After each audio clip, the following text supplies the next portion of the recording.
गणेश गीता का छठा और सातवां अध्याय। श्री गणेश जी का राजा वरेण्य को अपने तात्विक स्वरूप का परिचय देना। गणेश जी बोले, हे राजन, इस प्रकार मुझ में मन लगाकर मेरा वह तत्व जानो जिसके जानने से मुझे सर्वगत और यथार्थ जानकर मुक्त हो जाओगे। हे राजन, लोगों के ऊपर अनुग्रह करने की इच्छा से वह तत्व मैं तुमसे वर्णन करता हूँ जिसके जानने से दूसरे मुक्ति के साधन जानने की आवश्यकता नहीं रहती। प्रथम तो मेरी प्रकृति को जानना चाहिए, उससे ज्ञान प्राप्त होता है। इसके उपरांत मेरा ज्ञान होने से प्राणियों को विज्ञान संपत्ति की प्राप्ति होती है।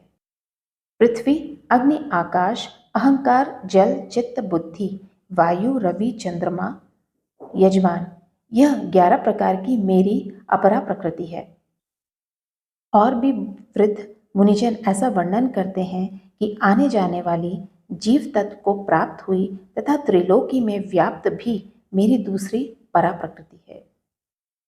इन दोनों से ही समस्त चराचर जगत उत्पन्न होता है और इस जगत की उत्पत्ति, पालन और नाश का कर्ता मैं ही हूँ। मेरे इस तत्व को जानने के निमित्त वर्णाश्रमी पुरुषों में पूर्व जन्म के कर्मों के अनुसार कोई एक यत्न करता है। अन्य यत्नवानों में कोई एक मेरा साक्षात करता है। मुझसे अन्य और किसी को नहीं देखता और मुझ में संपूर्ण जगत को देखता है। पृथ्वी में सुगंध रूप से, अग्नि में तेज रूप से, सूर्य और चंद्रमा में प्रभा रूप से, जल में रस रूप से, बुद्धिमान तपस्वी एवं बलिष्ठों में बुद्धि, तप और बल रूप से, और मुझसे ही उत्पन्न हुए 3 प्रकार के विकारों में मैं ही स्थित हूँ। माया से मोहित चित्त वाले पापी मुझे नहीं जानते। 3 प्रकार के विकार, सत, रज और तम वाली मेरी प्रकृति त्रिलोकी को मोहित करती रहती है। जो मेरे तत्व को जानता है वह संपूर्ण मोह का त्याग करता है और अनेक जन्मों में मुझे जानकर प्राणी मुक्त हो जाता है। जो अनेक प्रकार के देवताओं का भजन करते हैं वे उन्हीं को प्राप्त होते हैं। संपूर्ण मनुष्य जैसी जैसी मति करके मेरा भजन करता है उसी प्रकार से मैं उनके भाव को पूर्ण करता हूँ। मैं सबको जानता हूँ किंतु मुझे कोई पूरी तरह नहीं जानता। मुझ अव्यक्त के व्यक्त स्वरूप को काम से मोहित दृष्टि वाले नहीं जानते। अज्ञानी और पापी पुरुषों के लिए मैं प्रकट नहीं होता हूँ। जो अंत में समय में श्रद्धा युक्त होकर मेरा स्मरण करते हुए अपना शरीर त्याग करता है, हे राजन, वह मेरी कृपा से मुक्त हो जाता है। भक्ति पूर्वक जिस जिस देवता को स्मरण करता हुआ प्राणी अपने कलेवर का त्याग करता है, हे राजन, उनकी भक्ति करने से उन्हीं के लोक को प्राप्त होता है। इस कारण हे राजन, रात दिन मेरे अनेक रूप स्मरण करने योग्य हैं। उन सब में मैं उसी प्रकार प्राप्त होता हूँ जैसे नदियों का जल सागर में ही जाता है। ब्रह्मा, विष्णु, शिव, इंद्रादि लोकों को प्राप्त होकर वह फिर संसार में जन्म लेता है, किंतु जो असंदिग्ध होकर मुझको प्राप्त होता है उसका फिर जन्म नहीं होता। हे राजन, जो अनन्य शरण होकर भक्ति से मेरा भजन करता है, मैं सदा उसके योग क्षेम मंगल का विधान करता हूँ। हे राजन, मनुष्यों की कृष्ण और शुक्ल पक्ष के भेद से उनके गतियां हैं। एक से प्राणी संसार में आता है और दूसरे से पर ब्रह्म को प्राप्त होता है। इति श्री गणेश पुराणे गजानन वरेण्य संवादे गणेश गीतायाम बुद्धि योगो नाम षष्ठो अध्याय। 7वां अध्याय। श्री गणेश जी का राजा वरेण्य से उपासना योग का वर्णन करना। वरेण्य बोले, हे राजन, शुक्लागति और कृष्णागति किसको कहते हैं? ब्रह्म क्या है और संस्कृति क्या है? यह सब आप मुझसे कृपा करके कहिए। श्री गणेश जी बोले, अग्नि, ज्योति और दिवा स्वरूप शुक्लागति होती है जो उत्तरायण है। चंद्र, ज्योति, धूम और रात्रि स्वरूपा कृष्णागति दक्षिणायन कही गई है। ये दोनों गतियां कर्मानुसार जीवों को ब्रह्म और संसार की प्राप्ति में कारण है। यह सब दृश्य और अदृश्य ब्रह्म ही है, ऐसा जानो।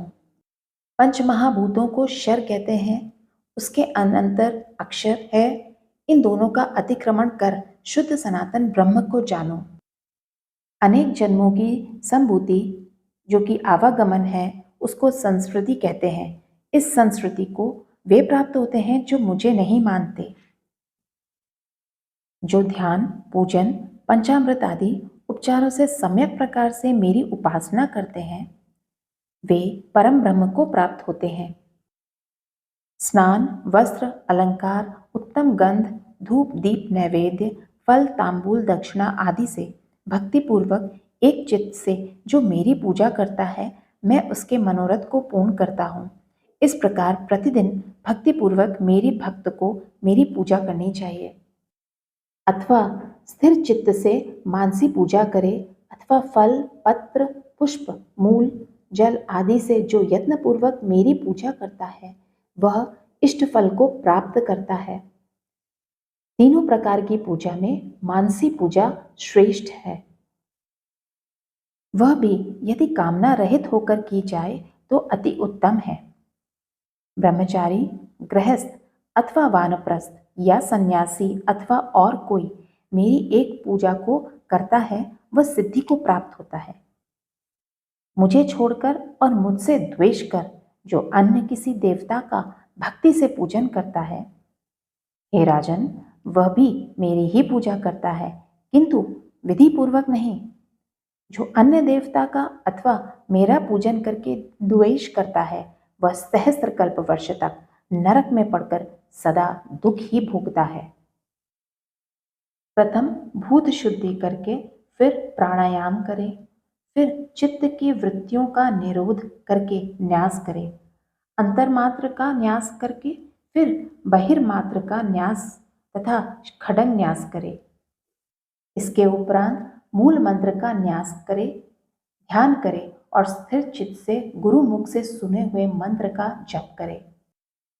फिर देवता के निमित्त जप को निवेदन कर अनेक प्रकार से स्तोत्र का पाठ करे। इस प्रकार से जो मेरी उपासना करता है, वह सनातनी मुक्ति को प्राप्त होता है। जो मनुष्य उपासना से हीन है, उसे धिक्कार है और उसका जन्म वृथा है। यज्ञ, औषध, मंत्र, अग्नि, आज्य, हवि और हुत सब मेरा ही स्वरूप है।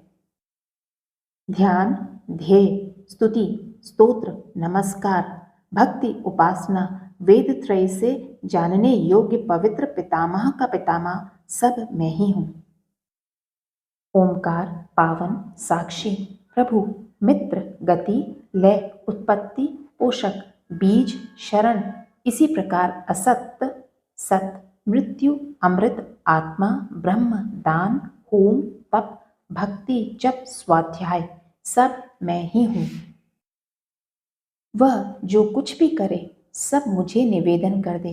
मेरा आश्रय करने वाले स्त्री, दुराचारी, पापी, क्षत्रिय, वैश्य, शूद्रादि भी मुक्त हो जाते हैं।